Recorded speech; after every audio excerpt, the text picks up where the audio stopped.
Mr. Speaker, about the two Nigerian students in sanctuary in a Regina church, the immigration minister said yesterday that one of them was not a student and was working. But the University of Regina says that's not true. At all relevant times, both these young women were properly registered as U of R students. And the government's only complaint against them is their honest mistake of working for 2 weeks last year at Walmart. The government of Saskatchewan supports these students and opposes deportation. Will the minister now review these cases and agree to a more proportionate sanction? The Honourable Minister of Immigration. Mr. Speaker, I have information in my hands from the Canada Border Services Agency indicating that one of the subjects had not attended classes at the university in the winter 2011 semester, was required to discontinue from studies based on failure to meet academic standards, appeal was denied, and so forth. Now, in any event, Mr. Speaker, we have an immigration system that is predicated on the rule of law, where the laws are enforced independently by highly trained public servants, in this instance by agents of the Canada Border Services Agency. And unlike the opposition, we do not believe that the laws should be politicized.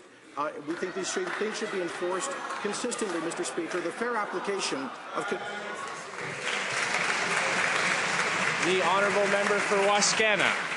Mr. Speaker, with respect to these Nigerian students whose only offence was the honest mistake of working for 2 weeks at Walmart, the minister knows that deportation will destroy their education and damage them for life. He claims such cases are for independent public servants to handle in a consistent manner. But, Mr. Speaker, deportation is not mandatory. There are other remedies. Other people in similar circumstances have been given simple fines. So why deportation in these two cases? How is that consistent with others who've just been given fines? The Honourable Minister of Citizenship and Immigration.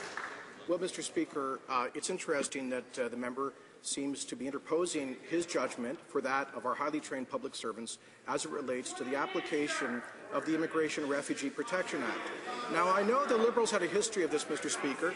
They had ministers of immigration. Order. The Minister of Citizenship and Immigration has the floor, and I'll ask members to allow him to finish answering the question.